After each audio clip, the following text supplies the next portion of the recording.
ESD digital teach ESD educations channel میں آپ تمام کا خیر مقدم ہے۔ آج ہم سند تعلیمی کی چند مثالیں یہاں ملاحظہ فرمائیں گے۔ سند تعلیمی کسے کہتے ہیں؟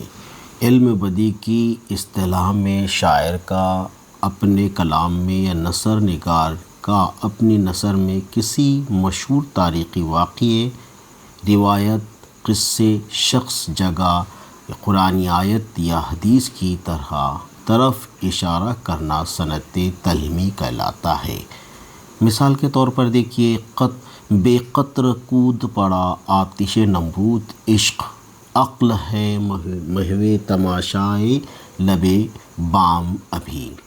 اب اس کی تشریح اس طرح سے ہے، دجبالہ شعر میں حضرت ابراہیم علیہ السلام اور نمرود کا قصہ بیان کیا گیا ہے۔ اس وقت کا جو بادشاہ تھا نمرود، جو اس نے خدائی دعویٰ کیا تھا۔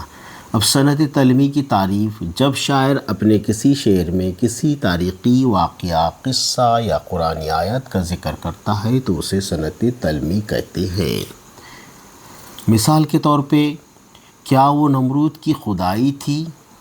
بندگی میں میرا بھلا نہ ہوا۔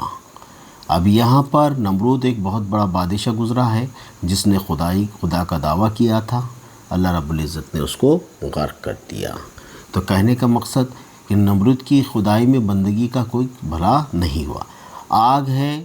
آگ ہے اولاد ابراہیم ہے نمرود ہے، کیا کسی کو پھر کسی کا امتحان مقصود ہے؟ یہ دوسری مثال یہاں پر دی گئی ہے۔ کس کی مثال دی گئی ہے؟ یہاں پر حضرت ابراہیم علیہ السلام کی مثال دی گئی ہے۔ یعنی ایک قرآنی آیت ہے اور تاریخی واقعہ ہے۔ غرق کر دے گا وقت کا دریا، کوئی فرعون اگر خدا نکلا۔ تو یہاں پر بھی فرعون ایک بادشاہ گزرا ہے جو موسیٰ علیہ السلام کے پیریڈ میں، جس کی تاریخی واقعہ ہے، قرآنی آیت بھی ہے۔ اسی وجہ سے سند تعلیمی کہیں گے۔ نہ گور سکندر ہے نہ قبر دار، مٹے نامیوں کے نشاں کیسے کیسے۔